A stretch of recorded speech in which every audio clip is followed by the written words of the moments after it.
Okay, good morning. Okay, so those of you who don't know me, I'm Dorivar Ruiz Diaz, soil fertility specialist in Manhattan. So the idea of this, the rest of this morning is to talk a little bit more about fertilizer recommendations. Like Sandra mentioned, we have some updates that we did last year, and so we'll go through some of that. And most of anything is really just obviously explain some of these updates, what it means, and hopefully also get some feedback from you. So anything that you see there, you have a copy of these. You also have the handouts. And if you've seen it before, you maybe already think about this a little bit. Please share any comments, suggestions, what things you like, things you don't like. One of the ideas, of course, is moving forward is to keep making updates more frequently. So we want to make these changes as soon as we have more data and try to be more proactive in terms of updating this document. And so anything that you can share with us will obviously be very helpful as we try to update this. Hopefully in the next couple of years, I think we can do another round. Again, as we go along, if you have questions, comments, just stop me, ask questions. That's again, we have plenty of time for discussion. Okay, so Sandra already shared just on a little bit of feedback in here, but a little bit of more about the soil testing lab.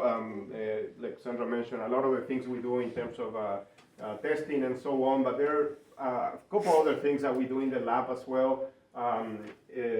Things related to diagnostics and fertilizer recommendations, which is this here, and development of new methods and evaluating methods for cancers. Okay, and so Sandra mentioned earlier, for example, soil test P.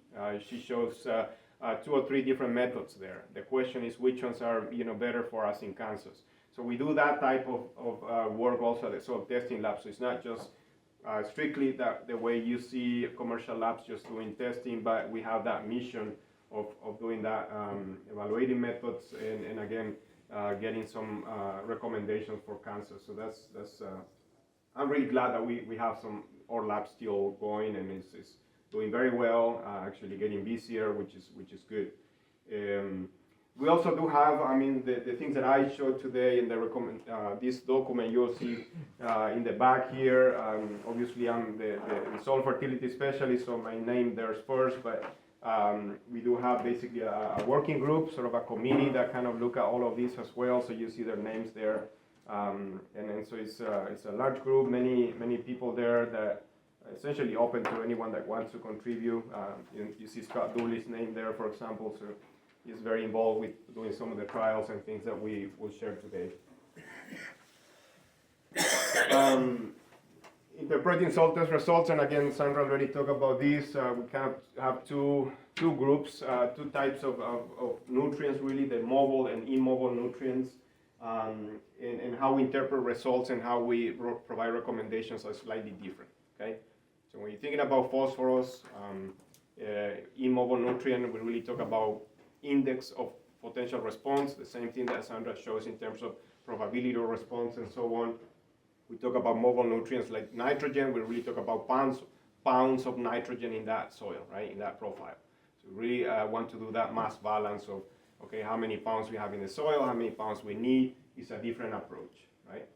And so essentially that's what we have here. If you look at the mass balance, which is again for mobile nutrients, the roots biomass is accessing that volume of soil, and we really want to consider how much we have, how much of nitrogen in this case we have in that volume of soil in pounds per acre.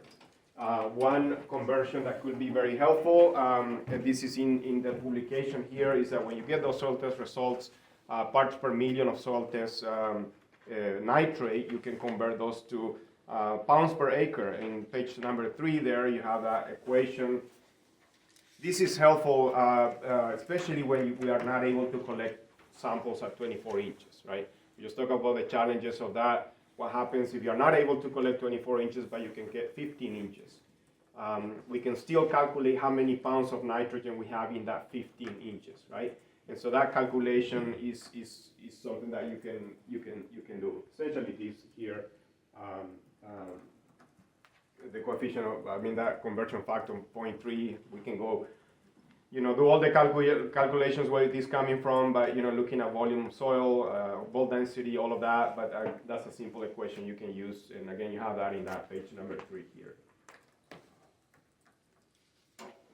The immobile nutrients, and this is really your phosphorus, potassium, this is really more of an index, and in this case, we really need to look at the soil test method we are using and what it means in terms of potential response to fertilizer.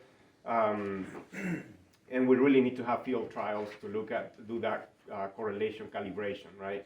So first question is how well these tests are correlated to plant yields, to crop yields, and then the calibration portion, which is really how many pounds of P2O5, for example, we need to get to that optimum yield, right?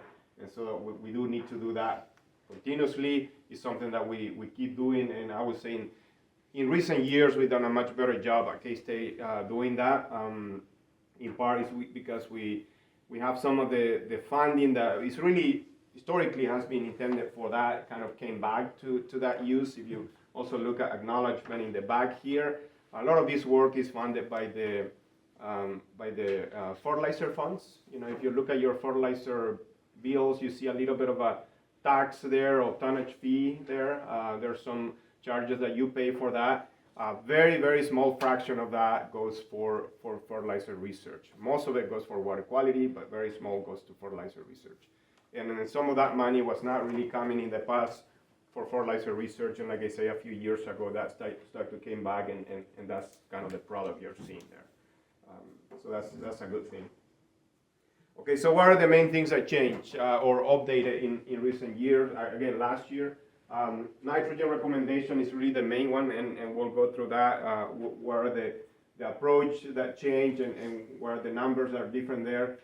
Then we also make some changes in line recommendations, and a little bit of an update in phosphorus and potassium, but there's going to be more.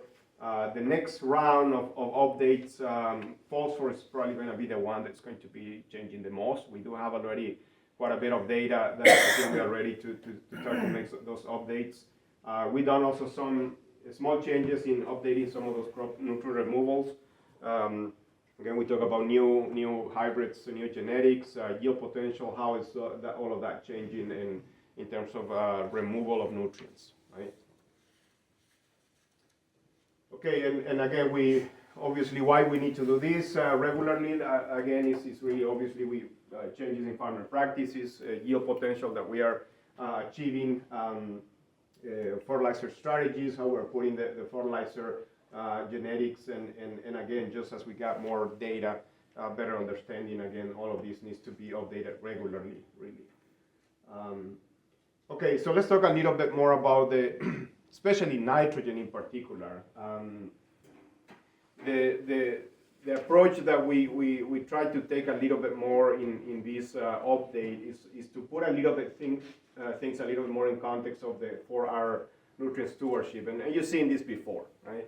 What are we talking about here? This is really just putting everything together, looking at fertilizer source, time, place, and rate. Those components are key components really to improve efficiency, and again, stewardship, obviously agronomic benefit, but also environmental benefits, right? But one of the things that is when it comes to rate in particular, it's also not just rate is not independent on all the other factors, right? If we're doing a good job in placing fertilizer, that's going to have an effect on your rate, right? If we're doing a good job in putting the nitrogen in split nitrogen, or putting the right time of that nitrogen, minimizing losses, that's going to be affecting also rate, okay?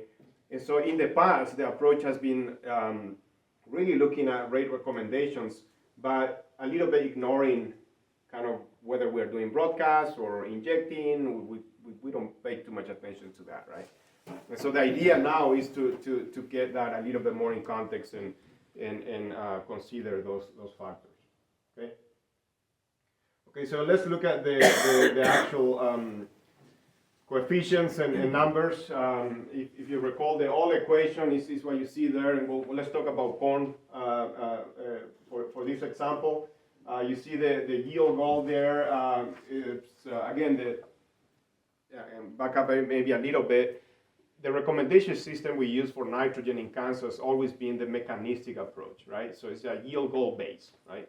So the attempt here is to, okay, how much is the nitrogen need for that corn or wheat or sorghum? How many pounds is the need? How many pounds we have in the soil? How much is coming from organic matter? We do that balance, right? And then we come up, okay, this is how much we need to apply as a fertilizer. And that's the approach we follow. You know, other states have, you know, sensor-based, for example, they use sensors. MRTN is one that is still obviously used in North Dakota, in other places, but there have also been some changes in recent years on that.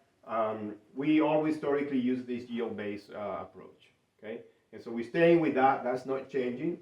One of the main things we are looking at is these coefficients. Are these coefficients still valid, and what changes we can do, okay?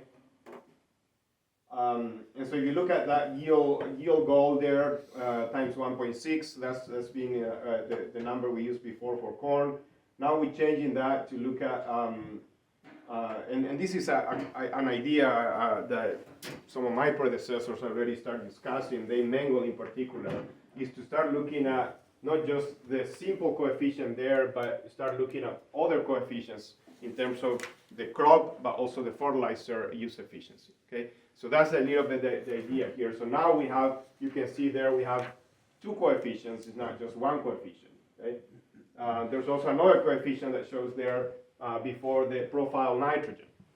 So historically we say, and you know, you take that profile nitrogen, 24 inches, you find that you have 60 pounds of nitrogen. We are accounting 100% of that 60 pound nitrogen for that following crop. And that's probably true for us here and as we go west. But you know, as guys in the eastern part of the state, you know, you have a lot of rain early in the spring, that 60 pound may not be there anymore, right? And so that's one thing that we try to get a better, we try to recognize that as well, okay? Other things, you know, coefficients and credit for organic matter, you know, anything that you do in terms of manure application, previous crop adjustments, things like that remains there, right? Okay, so let's go through some of the definitions. The two coefficients that you see there, the IE, internal crop efficiency, that's essentially is the amount of plant nitrogen required to make 1 bushel of grain, right? And in this case, we're talking at the plant alone, okay? We're taking that crop, that nitrogen that already gets into the plant. Once it gets to the plant, we know that's going to be moving to make grain, right? How efficient is that crop to make that conversion? That's what we're talking about there, okay? So that coefficient there. So what do we find in the case of corn? In the case of corn, we find that, you know, we have two scenarios, two systems that's slightly different, irrigated systems with the data we were able to collect over the years and a little bit more historic data really, the last, I think we got the last 20 years or something like that. Irrigated systems tend to be more efficient. And again, in some ways that maybe makes sense, right? If you have a corn that's growing without that limitation of moisture, better growing conditions, again, the corn is just more efficient in terms of converting that nitrogen from biomass nitrogen into grain, okay? And so that's the two numbers that we are using now for that coefficient. So where's that coming from? This is the actual data, where you have the two lines there is basically irrigated and non-irrigated. The blue lines and the blue dots are irrigated, and as you can see, what you have here is uptake, nitrogen uptake in the plant versus yield, and again that relationship you have a slight advantage there, a little bit higher efficiency in those irrigated systems, and so that's where this is coming from essentially. Okay. Comments or questions so far on this? Okay. One question yesterday was, for example, what happens if you know, if you're getting much better environments where is there a place where non-irrigated is essentially similar to irrigated? And that was a good question. I will expect that. I will expect that, but that is the kind of things that we right now we have, and again, Scott and others, we all be contributing to this, is to develop more data every year and start to test some of that kind of questions, right? How those situations will be different. All of this being really more of a historic data that we already have. Okay, now the fertilizer efficiency component, which is the other coefficient that we have there now. Here is basically the fraction of that nitrogen applied as fertilizer that basically is recovered by the plant, right? So that's the other portion. The other coefficient was, well, you already have that nitrogen in the crop. Now what's that crop's going to do in terms of converting to grain? The other portion is, okay, you're putting fertilizer. How much of that fertilizer will actually get into the plant, right? And so that's the other coefficient that we have here. Now here is where we have, and this is where we'll have, I think, a lot of questions, and that, I think in some ways that's okay. This is where we talk about the 4 R's. Situations where you're doing placement, timing, using inhibitors, things like that. How is that affecting the efficiency of that nitrogen fertilizer that you apply? Okay, and obviously there are going to be that effect, right? And so this is what we have now. We use a default number, and then we try to provide now an option of a higher efficiency because we know a lot of you are already doing excellent job in terms of split applying, injecting, using inhibitors, everything things like that, which is better than the default. Let's say somebody just broadcast apply. We know there are some losses there, and so that distinction we're trying to make here. Okay, so that's the main goal of this. And I have to be honest, in this case, these are things that we still need to do a better job in terms of determining what is the right number, and that's where we're doing more work. The other thing too is this has raised a lot of questions in terms of thinking about your specific program, right? And you're thinking about your program, in particular nitrogen program, and the question will always be, I think, is where I am in this scale. That's, I think, is probably what's going to be the main question. And I think that's okay. In a way, I mean, I think it's difficult for me to tell you specifically, okay, you're going to be here or there, but I think we need to understand better where we are in terms of our fertility management and recognize if we are in that default or if we can do a better job in terms of efficiency for that nitrogen fertilizer. So we have a room to improve efficiency. So I think that's a little bit the question. And in reality, there may be a little bit of a moving number there in between, or even higher efficiency. I don't know. That's the kind of things we need to start looking with newer data. Questions or comments on this?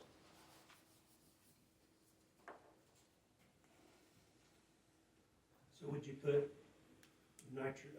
UAN with stream bars, move it more towards the high side than the... Yes, that would be one that I would consider to be higher, right? Because you are doing placement, right? For us here in this part of the state, volatilization, I would say, is probably the main issue we have. So again, using streamer bars, you're already using UAN, so that cut back on the volatilization. So those are type of management that, to me, is going to be higher in terms of efficiency. Yeah. Earlier, before the meeting, we were talking about split apply, for example. Okay, what if you put a little bit before and then you're kind of managing that second application based on conditions? Again, improve efficiency in that case. Versus somebody putting everything up front and for example, one thing that I wonder about this, say for example, in hydrous ammonia ahead of winter wheat, where we're putting still warm soils, that would be one that potentially would be the default because it is higher risk of losing, right? But that's exactly the kind of questions we need to ask. Okay, where we are here in terms of this scale.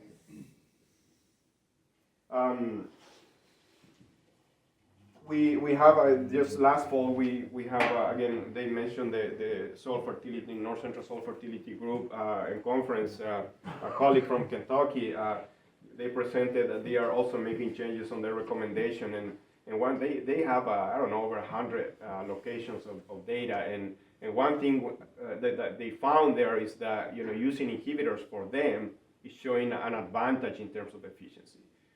So he mentioned that in their revised recommendation, updated recommendation, they're going to bring that aspect into their recommendation. Okay? So now if you are using inhibitors, you are getting a higher efficiency coefficient essentially for your recommendation. So I guess my point is that, there are other states kind of moving in that direction. To start to see some of these differences, though, oftentimes you need a lot of data, right? A couple of years, sometimes you don't necessarily see an advantage, okay? So that's a little bit of the challenge. Dorivar, using your crystal ball, can we do better than 0.65? Or is that the peak that? No, I think we can do better. Yeah. There's studies that we have in research we've seen that we can do better. But at the farm level, what's realistic? I think that's a good question. I think we have one of the things that for us in Kansas we have the fact that for example, irrigated systems. We don't have excess rain. We have good deep soils. I think we have the potential to be a lot more efficient. Some places, some parts of the state, for example, southeast, those shallow soils, that's going to be very, very difficult to be very efficient there. It's just an environment where we lose a lot of nitrogen. So, as all good producers would do, I'd ask you to put a number on it. Is that 0.75? Is that 0.8? I think 0.75.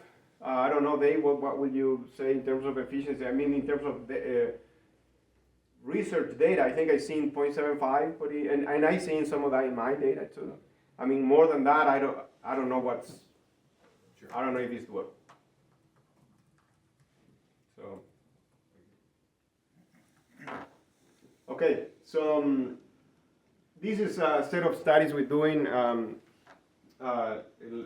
kind of start looking at how some of these management factors can maybe help us improve the efficiency and really put in a little bit better numbers on some of these coefficients. This one study, this is on sorghum, and this is from Hayes, and exactly the kind of questions we were asking earlier, right? You have your urea broadcast here, the response curve there, nitrogen rates, obviously is the type of things that you will expect, quadratic regression in this case, right here. And then the red dot that you see there is streaming UAN using MBPT, a urease inhibitor. And again, we are a little bit we put in these treatments a little bit on the lower side, exactly for the reason that they mentioned earlier. If you want to see really a practice or a product or something doing something on nitrogen, you want to be a little bit on the lower side, right? If you're putting too much there, doesn't matter what you do, right? And so that's a little bit the logic behind that. And yes, we start to see some of these practices start to show some advantage, right? And what's also the economic implication of this long term, right? If you are, switching from urea broadcast to using an MBPT treated product, what's that going to happen? What's going to be the implications in terms of yield, potential savings in nitrogen, maybe in the long term, and of course, what's the economic implication, right? Again, this one side, but we have again the placement, source, time. You have your 4 R's there. In terms of that efficiency there, some of them are better, some are the same. We have some cases where some are doing some of these practices worse than the urea broadcast. Okay? And so then you're going to ask me also maybe the question, what's better? And you start to see some trends start to emerge in this data. Obviously, every time you're doing something for split application, placement of nitrogen, things like that, those start to show on top, right? You start to see that showing up on top. But there are some cases where nothing makes any difference. Everything is the same, right? And why would that be? Why do you have some differences in efficiency when we're using something different for nitrogen use? What's driving some of the differences? Environmental effects, right? Losses, right? Every time you have nitrogen losses, loss is not going into the plant. That's a lower efficiency situation, right? And so, but what happens some years, some cases, maybe you don't have any losses. right? And that can happen, right? When we have some situations, some studies in particular, where we have urea broadcast applied, you get a rain a couple of days later, we really didn't have any losses. We incorporate that urea just the same way as we inject a UAN or we apply MBPT. And so again, make no difference in that kind of case. So the challenge with this is also then, like I mentioned earlier, we really need to start looking at multiple years, multiple locations, multiple fields, and start to see an average. What is the gain, right?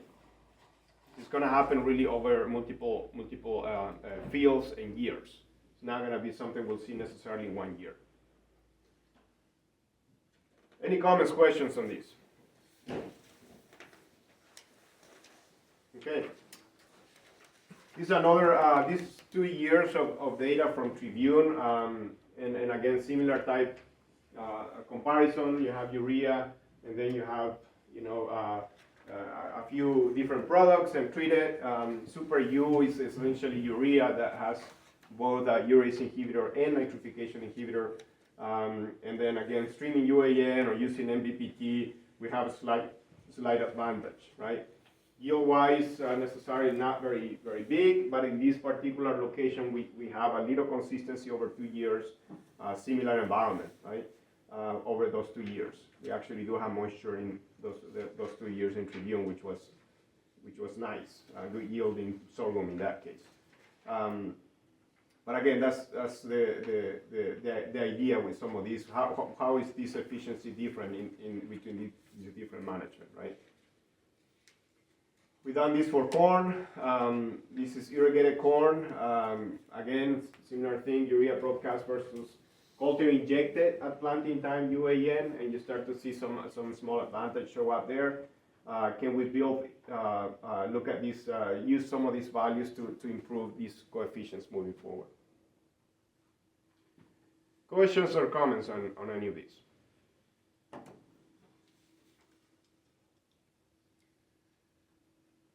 You're putting it all like injected 2 inches away.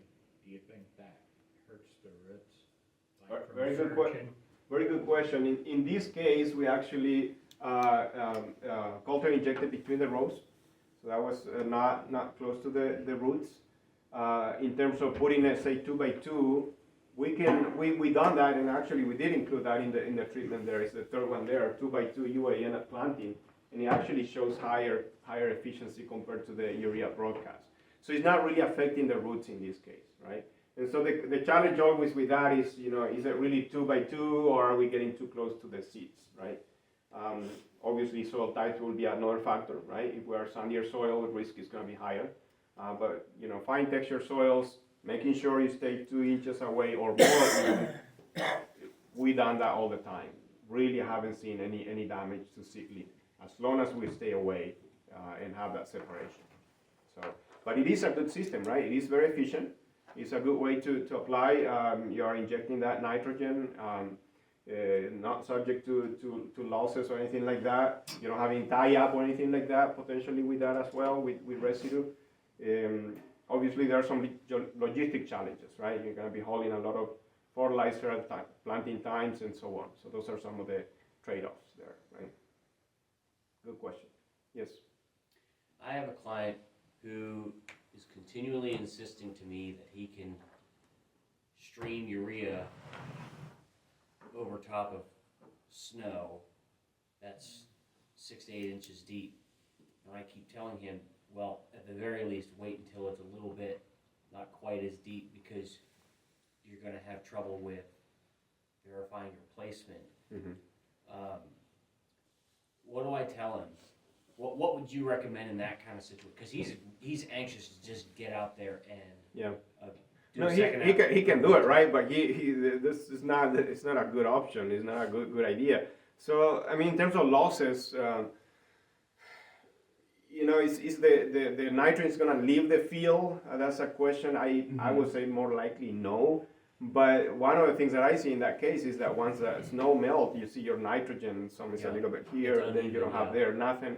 And so that's going to move around there, right? So I told him, especially because it's a terrace on the field, and it's uneven melting, and it's going to, So then go back to efficiency, right? Across that field, you're gonna have parts of that field that's gonna be deficient, parts of that field that's gonna have too much nitrogen. And so, yeah, I don't think it's a good idea. That's what I told him 4 times. But he really wants to do it because he saw someone in Colorado do it on RFD TV. Oh, okay. Yeah. Dorivar, to spin off that, so I mean, we had, looking at the rain forecast last Friday, I mean, Thursday was a chance, a half-inch rain, 80% chance. We've had a lot of guys running, hard, spreading urea. Most probably didn't treat it because they knew there was this guaranteed rain. I looked with underground a little bit ago, we've got a 75% chance of 700s tonight. Right. Weather forecast doesn't look good. It might not rain a half inch for another month. Right. What kind of losses do you think we're subject to, especially at broadcast or no-till acres and heavy residue acres coming forward? Yeah, Maybe I jumped the gun on my. I'll jump on this. Yeah, we'll go back. But this is it is kind of an interesting question. Historically, we always say, don't worry too much about it, it's cold enough, and the rate of volatilization is very small. The challenge is, and this data I think shows well, is that even though the rate of volatilization is small, it's still happening, and until we got that precipitation to move some of that nitrogen, we're gonna continue to see volatilization. And so over time, that can add up pretty quickly. And this is, we have 2 scenarios in this study. One is conventional tillage. Obviously, that urea was already in contact with the soil, not a big issue. The one with the higher residue, you have some of that urea hanging out on top of residue and so on, not in the soil. We get to, easily 20% of that nitrogen loss over, 30, 35 days. How are you testing that? So this is, that's a good question. One thing that I did this with micrometeorologist colleague. We use large fields. They use towers for this with sensors to measure ammonia. Ammonia volatilization is very hard to measure. So that's how accurate is that? So that's one thing I learned with this project. Man, it's not easy. But there's a technique they do with micrometeorology to measure actual ammonia volatilization in the field. It's not, because it's expensive and difficult, it's not that you can put multiple treatments. So like in this case, we only have 2 treatments with and without MBPT. But yes, this actual ammonia that we measure with these sensors. Is that coming off the fertilizer or coming off the ground? Well, it's, there's going to be both, right? And so that's all of this part goes into this study, is that they also measure the background, okay? Measure how much is coming from soil or other sources that may coming from the feedlot close by, right? And so you're accounting for all of that and separate that from what's coming from the fertilizer. So yes, there's a technique on, and it's similar to what they use, and I think they were actually the one that developed is in Montana. Guys in Montana? Yeah, so I was gonna mention that. So in 1996, I did a study with multiple applications throughout the winter time in North Dakota, and there's some huge differences. And so I wrote a huge story the next year called "A Winter Urea Story," and it's still out there. So anyway, it went viral. Everybody read it, and the people from Montana, Rick Engel, Plain Jones, Rick called me up and said, my God, 1/3 of the nitrogen goes on in Montana in the wintertime, now you're saying we can't do it. So to his credit, he did a series of studies on it, and he found that I was conservative, that their losses were 30 to 50%. Yeah, they found much higher in Montana. And we are repeating this, actually we're doing it for sorghum now. I think that the difference will be that, Montana is drier, right? And so they don't have, in our case, so like some of these, we keep going until we have some type of precipitation, either rain or snow. And so as soon as we have that, then these stop, right? And in Montana, I don't know, the kind of system they have, I guess is... Well, it's no-till, they may have a few inches of snow on the ground, it's not really deep. In my study, we had quite a bit of snow that year. And so there was some put on when there was 6 inches of snow, whatever, I can't remember exactly. in there, but yeah, it's a really horrible idea. When you look at snow, you think it's all white and pristine, there's little particles of dirt in there, and all the dirt has urease in it, doesn't it? Yeah. So that's probably part of the reason why they get so much loss. Yeah, the numbers they got is even higher than that. I think they got up to 40%, I was something. thinking 50 to 40. 40 to 50%. That's a something. lot, Yeah. that's a lot. So anyways, yeah, we do have losses, and this is one thing that I would say changed for us over the years. I would say when I first got here, all my colleagues will say, don't worry much about it. It's cold enough. Now what's different, I'm looking forward to see the data on the sorghum, is the sorghum is going to be fast, right?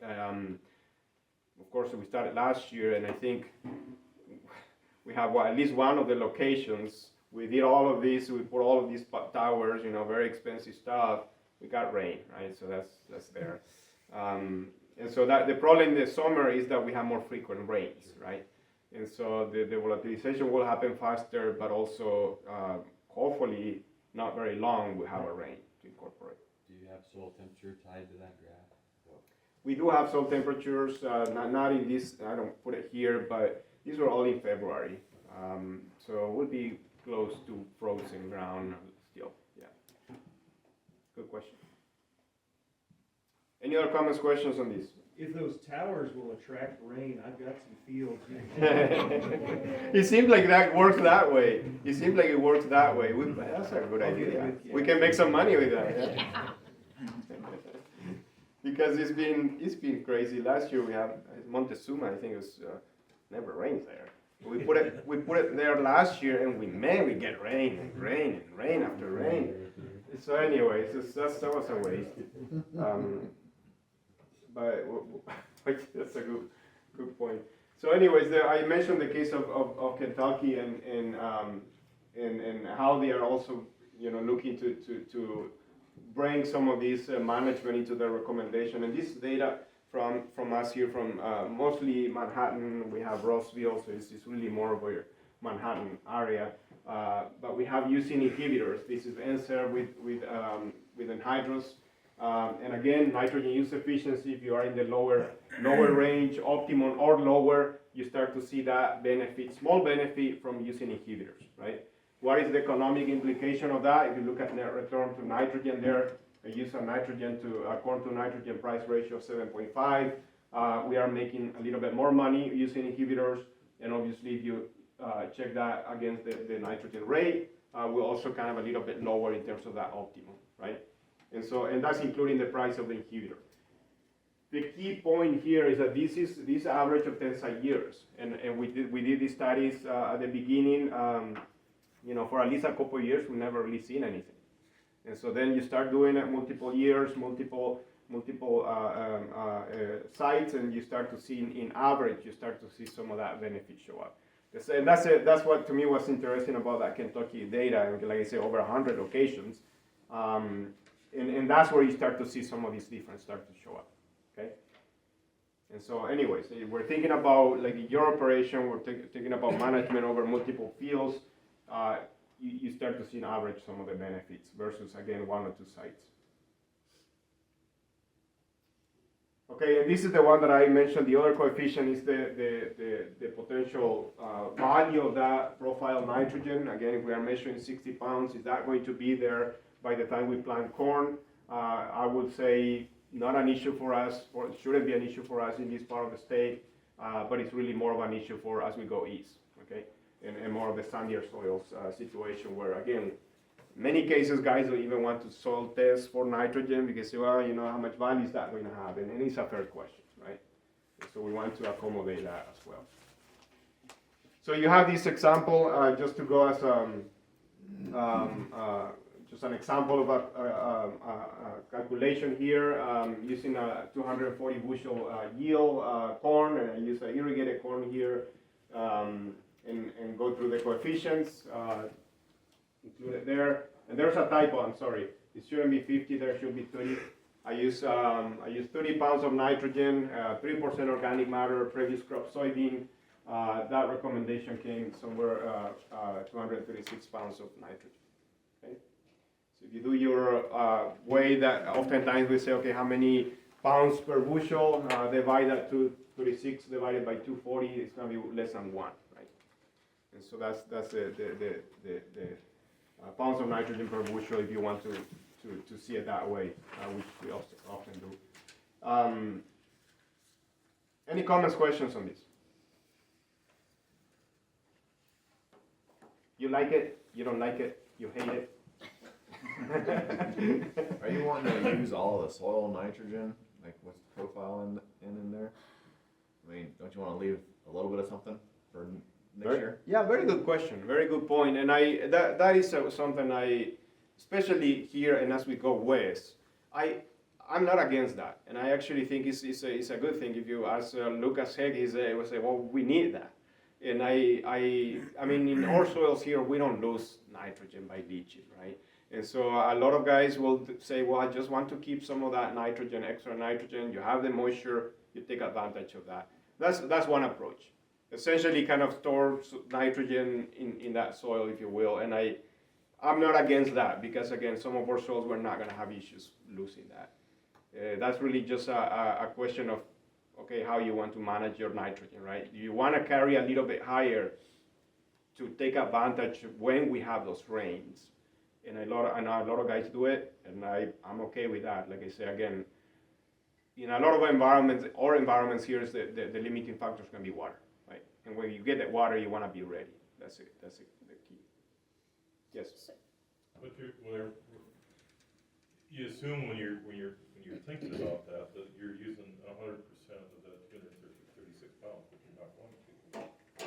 So regardless of what we do, you're going to have nitrogen left over. Right. If you account for all the nitrogen that's in the profile at that minute. Right. Yeah. And so that's a good point, right? There's going to be some residual there as well from that. So kind of along that same point that Jared said, I very seldom have people that ask for the buildup of the recommendation. They just use for the sufficiency. So you can ask for both, and therefore the buildup would keep residual in there. Well, and that would be on phosphorus, right? On phosphorus, we do that. We Yeah. have the two options, sufficiency and build up. Yeah. In nitrogen, obviously, we don't want No. to build up, right? Because we're not trying to do that. Right.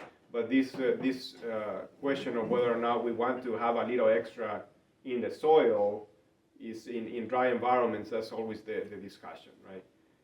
But I think the key with that is also that we still need to do some soil testing and know what we have there. And the problem I run oftentimes is that, hey, there's just so much there. You don't need to be putting more. And so. Of course, then it depends on your situation, your lease agreement. Are you up? You think you're not going to Yeah. farm that ground again? You don't want to put all the money into it, and then you're going to be. And that's the kind of decisions, right? That's a separate discussion. Any other comments, questions? So if that was a dryland situation, what would that equate to? That'd be over 240 pounds in, then what? It's 0.88, right? Yes, if we change that coefficient, yes. One of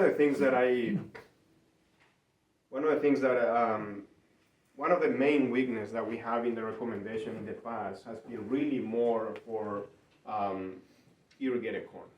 Okay, in irrigated corn, again, because it is a more efficient system, we're not taking that into account. Our recommendation in the past was way higher. If we do this with the all coefficients, the recommendation I think would be close to 260 almost. That's just too high. Nobody applies that. And again, that's because we're missing some of that increase in efficiency that we have in that higher yield environment. One comment yesterday was, for example, somebody say that, well, this, I think was in general positive. We like it. We're taking into account some of this, efficiency management, but it's adding more complexity, right? We're adding more coefficients, more moving parts.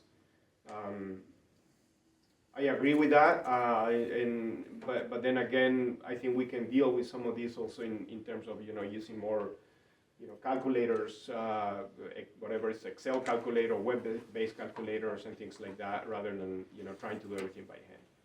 So I think that's the direction we need to be thinking, anyways. Okay. So his point on the no-till of being able to count, that's something that's really not. That's That's a not, bit of the eye of the master, if that is what you are doing from a management Yeah. standpoint, and you've been long-term and you've got good soil health already, Mhm. take that into account on. I completely agree. And that's one thing that, we have that discussion in our group there that, and especially the example of North Dakota is that I think we should be taking that into account. And this time we're not considering, but I completely agree. That's something that we need to look more closely. Historically, in all the recommendation, we actually have situations where we are asking farmers to put even more nitrogen early in the years when you're building up organic matter and so on, which kind of makes sense, right? But what about those 30 years, 35 years of no-till? You are out there, your nitrogen cycling is way more. That needs to be reflected as well. Well, and his point about, hey, do we kind of pay it forward? I mean, that's an area that if nitrogen is, if it's high cost this year and that's the way you've been managing, then just dial it back a bit and take advantage of. That's a good point. I have specifically with Doug Palin, we actually did some of that around here. Is looking at if you're getting some of those very high organic matter content, you've been doing cover crops, whatever, everything no-till. Can we cut back? But then there's this question, I guess, among the no-tillers is if we're mining that back too much also. Are you going to be low in organic matter? And I guess I don't have the answer for that, but I know some people are concerned about that. I really don't think so, but again, that's one question that we need to think about too. Okay, good questions, comments. Okay, kind of challenges and things moving forward. Again, the organic matter supply of nitrogen supply from organic matter, that's still a huge one. It's hard to put a good number on that. It's time, I guess. Again, refine a little bit some of this efficiency for profile nitrogen, depending on where we are. Legumes, cover crops, what are we getting from these? Economic adjustment, right now all of this is really following essentially agronomic optimum nitrogen. We know many recommendations use economic optimum, which obviously that's going to lower the recommendation a little bit depending on price. That's something that we can easily add, and that's the plan moving forward. We've done some changes with phosphorus as well. A lot of it is really more looking at kind of rearranging and putting definition on these categories. We also moved from Bray 1 to Medic 3. Medic 3 is just to give us a little bit more flexibility for our soil types here. Bray, not so much. And so that's the direction we're moving. And again, giving a little bit better definition for these categories of very low, medium, and very high.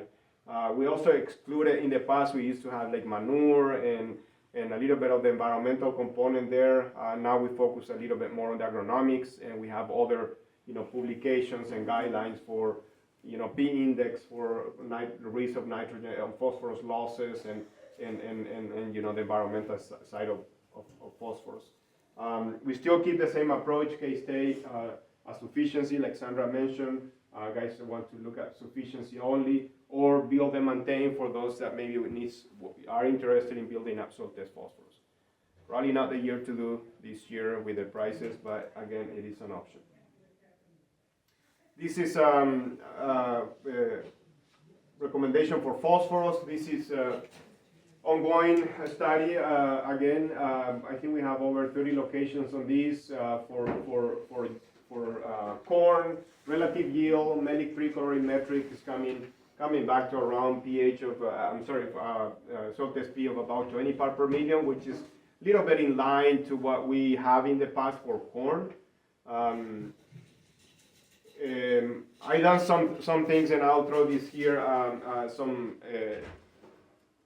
The big question often is, and again, we've done this very, very much for nitrogen, is to look at economic optimum, return to nitrogen fertilizer, but not so much to phosphorus, okay?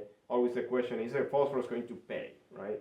And so, just to answer that question, I took the categories that we have now, the very low salt SP category and the low category, which is, in the 10 to 15 range, and the other one single digits. Very low salt test categories, obviously you see that response, the shape that you expect to see, which is much steeper, right? And you need higher rates of phosphorus to really meet the maximum yield. The low category is a little bit flatter response, right? And so just to use those 31 locations and kind of separate it that way. And I put some economics to this, okay? So 80 cents phosphorus and $4 corn for one growing season, the return to that phosphorus fertilizer. Pounds of P2O5, when you have very low salt test category, single digits, is going to pay to apply phosphorus, and how much? Yes, it's going to pay, and actually you can put pretty high rates and you still get a response, and this again for one growing season. And of course you need to put higher rates to maximize that return to phosphorus application. You are in the low categories, you're still making money, obviously you don't need as much. You also see some of that negative number there. And here's where, in a way, it's not too fair, it's not very fair for phosphorus, because wherever you're putting here is going to be there for the following crop as well, right? And so in this calculation, using one growing season, but in reality, you're going to get a benefit of that phosphorus as well for next year, next crop. If you're growing soybean on that, you see that residual benefit, right? So we should be doing really a calculation there where you are accounting for whatever benefit on that following crop, but we're not doing that. So just that's a big caveat on these kind of calculations that, again, we're not completely fair here, right? In the case of nitrogen, we cannot really do that, right? In the case of nitrogen, we are one crop, one growing season, that's what we're getting, okay? For wheat, like I said, that will be the next one, next change we'll make here. One thing that's very clear for wheat crop is that, that critical value is higher, okay? Right now we're still using 20 part per million. We really need to be 25 part per million at least with the colorimetric MELI3. Again, other tests here just for you to see. Again, those numbers are different, right? Different scales, different interpretation. Similar type of exercise looking at the economic return there. One thing that is, again, because of wheat is more responsive, you can get even in the high salt test category of 21 to 30 part per million, and you're still seeing an agronomic yield response to it. Okay? That's different from corn. You look at the economics on this, use 80 cents phosphorus, $6 wheat, and again, very low salt test category, obviously very good response, economic return. Medium category, which again in the 16 to 20 part per million, we're still making money. In the high salt test category, I did the calculations, with not breaking even there. You're just barely breaking even. We are getting a yield benefit out of it, but not enough to really pay for that phosphorus. Okay? So again, just a more responsive crop, and we know this, right? All of these based on broadcast applied phosphorus. So your next question is going to be, what if we are placing that phosphorus better, right? And so that's a fair question. These 7 locations here, in furrow versus pre-plant broadcast. We are getting a small advantage there. These are responsive sites. It's only a couple bushel there, maybe not statistically significant, but again, we are getting that consistency and small increase in yield by putting in furrow. Obviously, that's going to be 2 bushels, $12 suddenly down, even in high testing phosphorus, pays to apply phosphorus. Okay? So we are more in line. When do you put the top dress on? Yeah, this is an experiment we did just to look at that placement, timing effects and placement, and I actually used triple superphosphate without nitrogen just to make sure it is a phosphorus. The top dressing time was really kind of your typical nitrogen top dressing, and most of that was February. So we were applying that February. So the question would be, what if we and again, we don't want to do that, right? That's really not, we added in this experiment just to see what happens, but then maybe the question would be, what happens if we do that top dressing like in December, for example? I suspect that's going to be look a little bit more like the broadcast pre-plan. It's going to be better, right? would you see the same results with like MAP or Forty Rock or something like that? I will expect the same, yes. I would expect the same. I have no reason why I would expect differently. In fact, maybe, the MAP or that, the extra nitrogen may actually make it a little bit better even. If you add it to like 32% and drop it out the back of the planter, does it help it move? Yes, that's a good option. You're thinking what, corn, wheat, or both, or Corn and milo. Milo? Yeah. Yeah, that's a good option. We've done a lot of studies looking at placement of that liquid phosphorus, either 2x2 or dribble on the side, or even dribble on top of the closing wheels, and they perform pretty similar. The advantage of doing that, versus pop-up in furrow is that obviously much safer. You can put higher rates. You can put other things with it, and don't worry about the seed damage that we talked about earlier, right?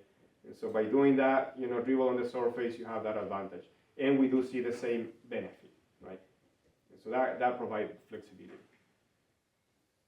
Good question. Okay, so I guess we're getting close, Sandra. Oh, no, you're fine. Okay. I don't think you have many more slides. Yeah, you're Okay, good. so just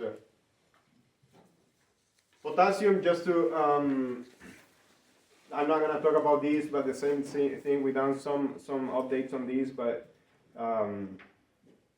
again, there's really more work that needs to be done on potassium. I think over the years, we've been using and mining potassium in Kansas, which is fine. Again, many of our soils still have a lot of K, but as we go east, it's becoming a bigger issue. Especially, again, also growing things like soybean can take up a lot of K. Okay? All of this, what we talk about today, essentially what Sandra mentioned today, quality of samples that we are collecting, that's going to be a key. Once sample gets to the lab, there's really very little things that can go wrong. Most of the issues, usually in terms of quality of sample, comes from the field and how good of a job we're doing in the field. Other updates we did in this publication is lime, and really the main thing we did is changing the buffer pH method that we've been using in the past to a newer method that is easier to do in the lab, better. We don't have some nasty things left after the analysis, things like that. So we use now this Sicora method, and this is really for the buffer pH. And the buffer pH is really the analysis we use to calculate the amount of lime that's going to be needed for that field. Okay? So you're looking at your soil test report, you have pH, and then you have buffer pH, right? Always the question, what is the buffer pH doing? Well, buffer pH, we don't really need it unless we need to apply lime. Okay? So if pH come back 5.5, so well, we need to apply lime. Now we look at the buffer pH and say, okay, how many pounds of lime we need to apply? Okay? So that's where we use it. If your pH is already high, close to 7 or something, you still run the buffer pH, we don't even look at that because we don't need to, right? And so that buffer pH gives you an estimation of the reserve acidity, how much acidity you have in the exchange sites, the amount of lime that you're going to need. A lot of that depends on the type of soil. Okay, so the higher the buffer of that soil, the more lime typically you need, right? And so if you have a sandy soil and a medium texture or fine texture soil, both have a pH of 5.5, and you need apply lime. Which one you guess is going to need more lime? The sandier soil or the fine texture soil? Both have the same pH. Any guess? Huh? Fine texture, yeah. Because the fine texture is going to have a higher CEC, is going to have more reserve acidity, right? And so that buffer pH just gives you an indication exactly of that number, right? And so that's something to just to keep in mind. If you look at your soil test result, you can do that, right? You look at your sandier soils fields and your fine texture soil field, and then see how they differ in terms of the amounts of nitrogen. If both have the same pH, typically your fine texture soil is going to need a lot more. But you also need to apply lime less frequently, right? You don't need to do that very often because of that buffer of that soil. I have a question, Dorivar. Are Yes. you continuing to see pHs drop around, or is it kind of steadied off right now? No, I think we continue to see, and I think a lot of it is kind of in this corridor where we historically we haven't had a lot of issues, but now you start to see developing in different places. And obviously long-term no-till, that's one that we have that stratification of line happening, the pH happening. That's one thing that we start to see more. I would say actually now I talk to some people, way out west that they are seeing low pH issues develop, right? And so there's no reason why it wouldn't. Obviously when we have calcareous soils, that's not gonna happen, but there are places where yes, we can start to see acidity develop over time. So we need to watch that.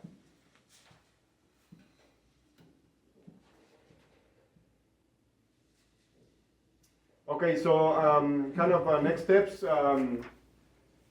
Like I said, we have this project. We'll continue to do this nitrogen recommendation performance, how well these new equations are performing, what changes we need to make for corn, wheat, sorghum.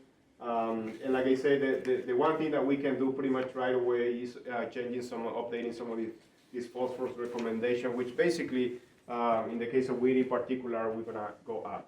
We need to be thinking higher phosphorus. And again, we do have the data that I just showed you now already, so I can see that at least in the next year or two, we may come up with an updated version of these. And then, of course, looking at other nutrients as well. There are some resources there. You have copies of these. We have some. We done so quite a bit also on tissue analysis, tissue interpretation. There's a tool that we have that you can use, a web-based tool.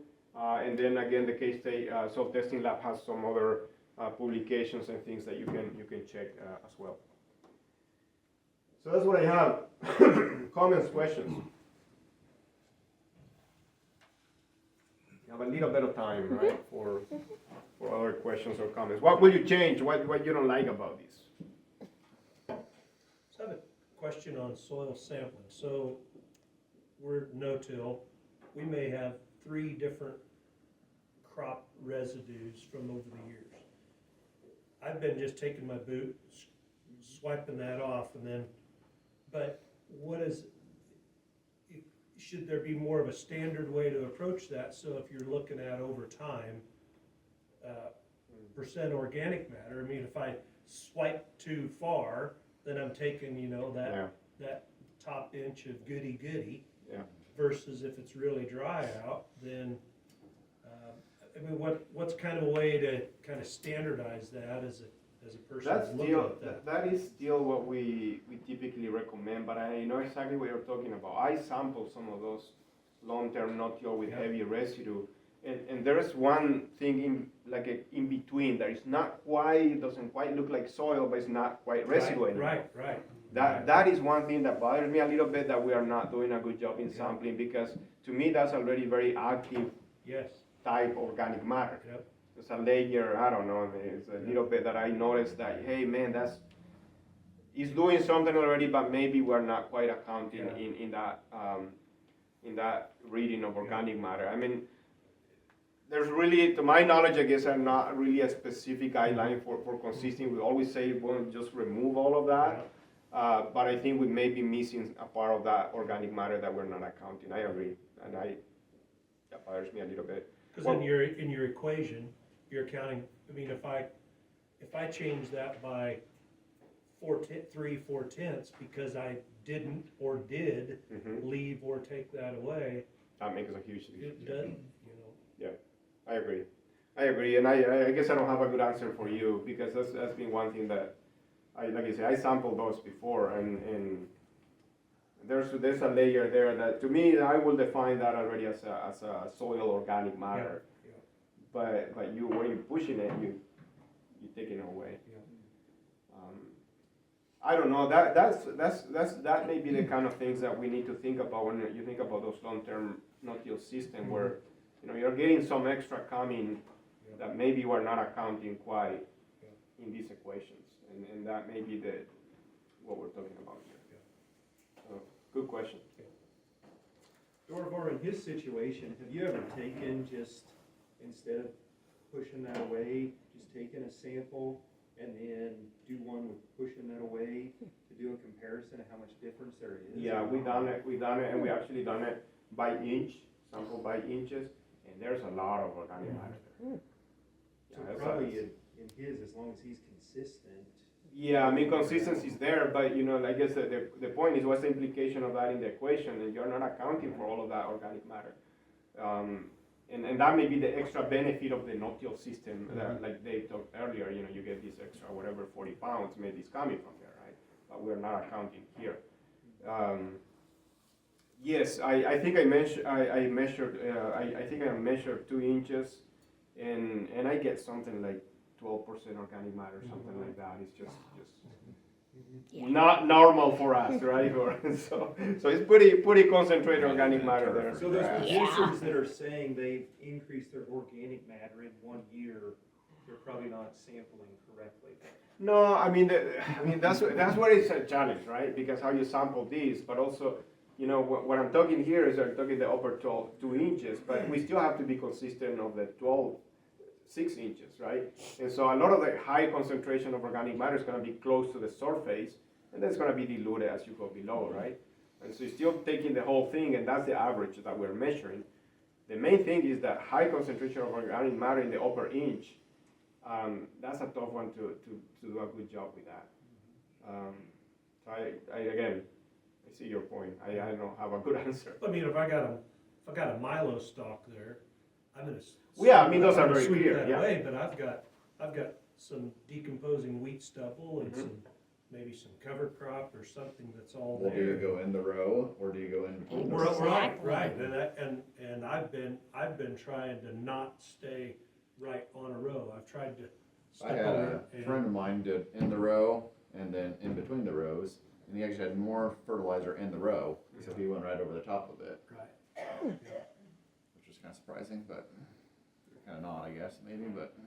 That's what kind But of that's place where you It's on come the back, 1 year. take 20 samples, now that's where your randomization. Exactly. You know what? Right. Usually when I stop, I'll take one in the row and I'll take one in between. Yeah. So you get right in the row, both. and then Well, go to the next. yeah, one. then you're more systematic about it. But yes, Kind of depends on what you're going to too. I mean, right. or if you know your farmer or whatever, you're gonna go in between the row. That's where I would sample. You know. Are you still using the loss by ignition for organic matter, or is it different today? Yes, that's what we use. Loss on ignition, and that's become, I would say, kind of the standard across the industry anymore. In the south, they use combustion in some labs, LICO combustion, which is we do that as well. If you want to measure total nitrogen, total carbon, we can do that in the lab. But that's in our case, we use more for research. But loss on ignition is our